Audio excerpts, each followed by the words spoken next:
નમસ્કાર દોસ્તો, એક નવા વિડીયોમાં હું આપણું સ્વાગત કરું છું. દોસ્તો, આપણે આજે આવી ગયા છે તેજગઢની અંદર, અને તેજગઢની અંદર એક મસ્ત ભાષા કેન્દ્ર આવેલું છે. એ ભાષા કેન્દ્રની મુલાકાત આજે આપણે લેવાના છે અને આપણને પણ બતાવવાના છે કે ભાષા કેન્દ્રની અંદર શું શું છે. તો વાત કરીએ તો કે ભાષા કેન્દ્રની અંદર આદિવાસી સંસ્કૃતિને ઉજાગર કરતું બધી વસ્તુઓ અહીંયા મૂકેલી છે. તો કહેવાય છે કે જોરદાર એવું વાતાવરણ છે. તો અમે પણ જઈએ છીએ, આવી ગયા છે. આપ જોઈ શકો છો ભાષા કેન્દ્રનું આ દ્રશ્ય આપ જોઈ શકો છો.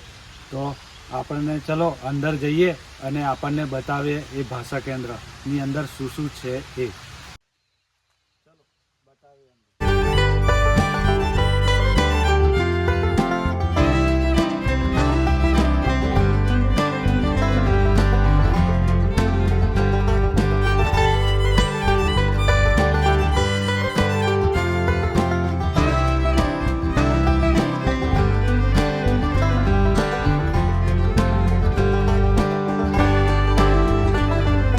મિત્રો જોઈ શકો છો અહીંનું વાતાવરણ એટલું આહલાદક છે, નેચરલ વાતાવરણ, એકદમ કુદરતી ખોળાની અંદર આ ભાષા કેન્દ્ર બનેલું છે. આપ જોઈ શકો છો પાછળ કે કેટલું મસ્ત આપણે ડુંગર છે અને એની જોડે આ બનેલું છે. તો ચલો હવે અંદર જઈએ અને આપણને બતાવીએ.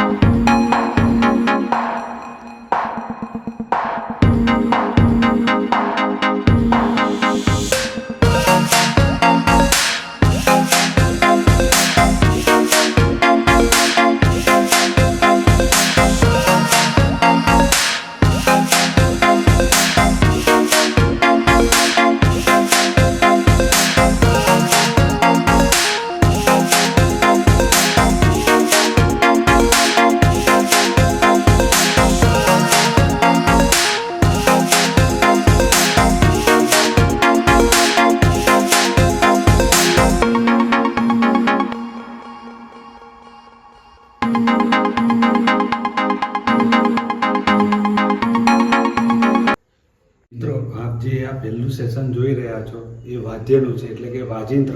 જે અલગ અલગ વાજિંત્ર સંગીત માટે ઉપયોગ થાય છે એ વાજિંત્રને અહીંયા આપણી સમક્ષ મૂકેલા છે. તો ચલો એ જોઈએ આપણે.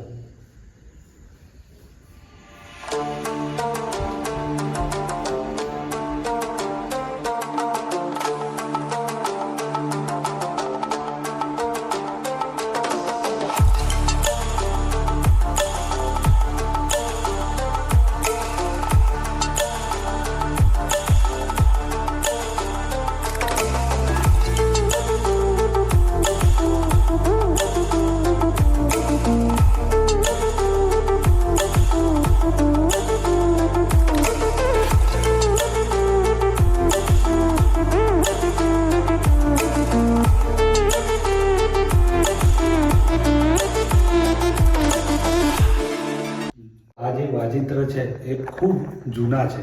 આપણે આ જોયા હશે કે પહેલાં ગામડાની અંદર ફરતા હતા અને આ વાજિંત્ર વગાડતા હતા. અત્યારે પણ કોઈક ગામડાની અંદર આ વાજિંત્ર વાગે છે. આપે જોયા હશે એવા આ એકદમ પૌરાણિક વાજિંત્ર આપ અહીંયા જોઈ શકો છો. મિત્રો, આપ જોઈ શકો છો અહીંયા પણ એક વાજિંત્ર છે. એમાં આ એક તારો છે જેને અલગ અલગ પેટર્ન જે વપરાયેલી છે, જે ભજનોમાં છે, પછી સંગીત માટે, એ આપ જોઈ શકો છો. કેટલા 4-5 પ્રકારના અહીંયા એક તારા છે. પછી આપણે રાવણ હથ્થો જેને કહીએ છીએ, જેને આપણી ભાષામાં રણોઠી કહીએ છીએ, એ પણ અહીંયા અલગ અલગ પ્રકારની છે જે આપ જોઈ શકો છો. પિઠોરા પેન્ટિંગ પણ છે.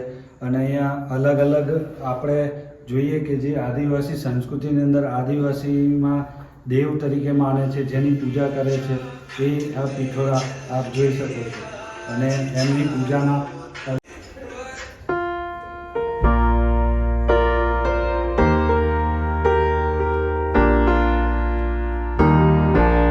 અહીંયા મિત્રો જોઈ શકો છો આ જે બધી વસ્તુઓ છે એ કહેવાય ને કે માટીની બનેલી છે. અને આની અંદર જ પહેલાં આપણે જમવાનું બનાવતા હતા, એટલે કે ખાવાનું બનાવતા હતા. એ જે જોઈએ તો અલગ અલગ વસ્તુઓ અહીંયા મૂકેલી છે, જેમાં માટલા પણ છે. આ બધી વસ્તુઓ આપ જે માટીની છે જેમાં જમવાનું બનાવતા હતા, જોઈ શકો છો. નજીકથી ઝૂમ કરી. મિત્રો હવે આપણે આવી ગયા છે પોશાકની અંદર. જે ગામ્ય પ્રજા એટલે કે આદિવાસી વિસ્તારની અંદર જે પોશાક પહેરવામાં આવતા હતા, એ જે પોશાક હતા એ અહીંયા આપણને જોવા મળે છે. જે અલગ અલગ આપ જોઈ શકો છો કે જે પોશાક એ આદિવાસી લોકોનો પોશાક છે. અહીંયા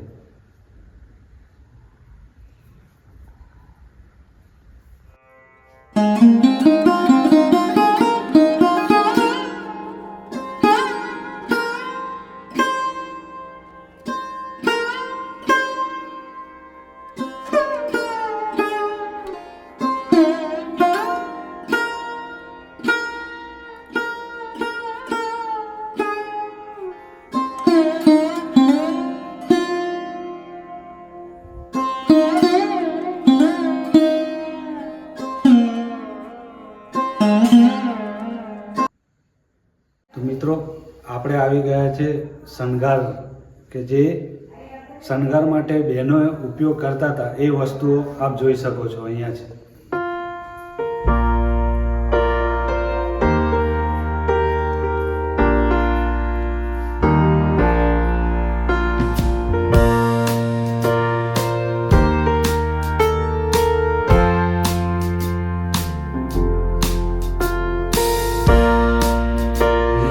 વાત પણ છે કે આ ભાષા કેન્દ્ર તો છે જ, પણ એની અંદર આપણે જોઈએ ને તો કે એક લાઇબ્રેરી પણ આવેલી છે, જેમાં આજુબાજુ ગામના ઘણા બધા વિદ્યાર્થીઓ આ લાઇબ્રેરીની અંદર વાંચન કરવા માટે પણ આવે.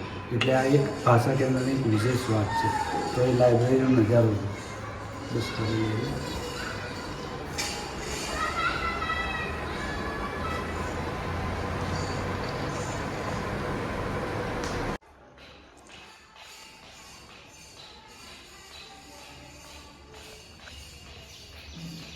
મિત્રો આપણે જોયું કે જે તેજગઢની અંદર ભાષા કેન્દ્ર આવેલું છે, ત્યાં આદિવાસી સંસ્કૃતિને ઉજાગર કરતી કેટલીક વસ્તુઓ મૂકવામાં આવેલી છે, અને એનું આપણે નિરીક્ષણ કરીને જાણી શકીએ છીએ કે અહીંયા ગામડાની અંદર કઈ કઈ વસ્તુઓ ઉપયોગ થતી હતી. અને આ ભાષા કેન્દ્રની વાત કરીએ ત્યારે લાઇબ્રેરી પણ છે, અને વાતાવરણ એટલું મસ્ત અહીંયા છે કે આપણને મજા આવે એવું છે. તો મિત્રો આપણે જો આવવું હોય આ ભાષા કેન્દ્રની અંદર તો તેજગઢની અંદર આપણે આવવું પડશે. અને તેજગઢથી જોજ રોડની અંદર આપ આવશો ત્યારે તેજગઢથી જોજ રોડ પર થોડા અડધો કિલોમીટર આવશો તો આ ભાષા કેન્દ્ર આપણને જોવા મળશે.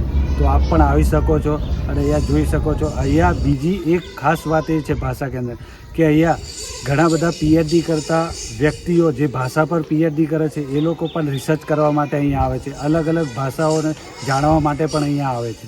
એટલે આ એક ભાષા કેન્દ્ર એક છોટાઉદેપુર માટે જોરદાર છે. આપ પણ આવી શકો છો, અહીંયા મજા આવે એવું છે. આમ એક ફરવા લાયક પણ સ્થળ કહેવાય અને જાણવા લાયક પણ સ્થળ કહેવાય. તો આપ આવી શકો છો. તો આપણને જો વિડીયો ગમ્યો હોય તો વિડીયોને લાઇક કરજો. ચેનલને સબસ્ક્રાઈબ ના કરી તો ચેનલને સબસ્ક્રાઈબ કરજો. મળીએ આગલા વિડીયોમાં. ત્યાં લગી બાય, ટેક કેર.